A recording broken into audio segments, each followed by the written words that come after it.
Hey ladies and gents, time for the next episode of Things That I Kinda Know About. In this episode, we'll be covering McCarthyism.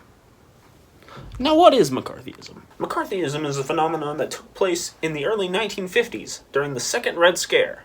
It was mostly spearheaded by one Joseph McCarthy. Basically, everybody went around and said, "Hey, he's a communist!"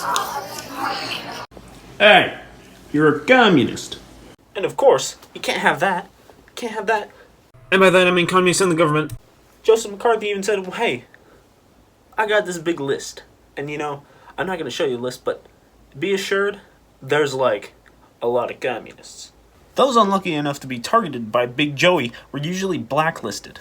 And what does that mean?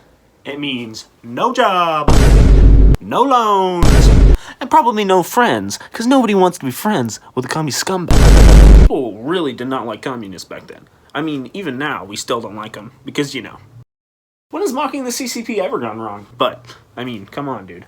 They really did not like them. If they saw communists in the street, they'd be like, hey, get out of here. Alright, time for the question of the day. Why did McCarthyism spiral out of control so quickly?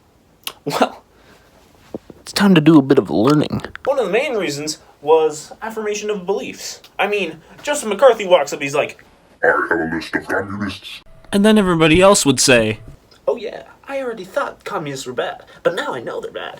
I mean, they stole all the nukes. I mean, we gotta stop them. We gotta get them. Let's get them, let's get them, let's get them, let's get them, let's get them, let's get them. Another big reason is their targets were already put upon by society as bad dudes with bad tudes, so it was very hard to defend themselves against an accusation of them being of poor moral character. Another big reason is that you don't really need to actually prove in a court of law that they're a communist, because when you're blacklisted, you're only affected by the community. However, there were some laws put in place to stop the spread of communism in the American political system, such as the Hatch Act and the Smith Act, which prevented you from saying, hey, let's overthrow this government of ours. And the community is, historically, not very smart. I can say that because they're in the past and we're in the future. They were not as smart as we were. I mean, look at all this propaganda. Are you gonna fall for that? Oh, I'll make some propaganda right now. Oh, yeah, okay. Yeah, you really believe that now, don't you? Because, yeah, you're that stupid.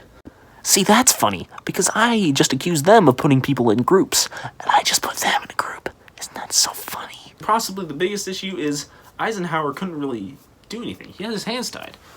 And you just think, well, he's the president of the United States. He couldn't do anything? Well, his abilities were very limited, because McCarthy was part of the Republican Party, which was the same party that Eisenhower was part of.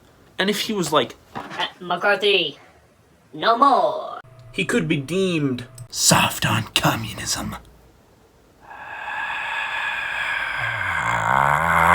Or his party would be split up into a bunch of smaller sections, and that's basically what Britain has. So he had to go from behind and slow his advances as McCarthyism. But, that doesn't really work.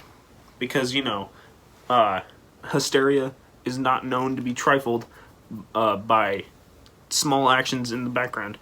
Yeah, good luck trying to calm down a lion by tying a bungee cord around its tail. Yeah, because the one thing that can only bring down hysteria is the spearhead being stupid, which is what McCarthy did. He was like, hey, army, you're a communist. And the entire public was like, what? It's sources time, baby! Oh yeah, doing the sources dance. I love sources so much. They're so interesting. Oh yeah. Doing the sources dance. Don't you love it? I mean, communism was bad, don't get me wrong. I mean, they were authoritarian, and they didn't like minorities or people with different lifestyles, so, yeah. But, I mean, stop clock is still right twice a day. They didn't have Walmart. Or mullets. And they thought human rights were, a guy had a suggestion that meant people had the right to know where a gulag was.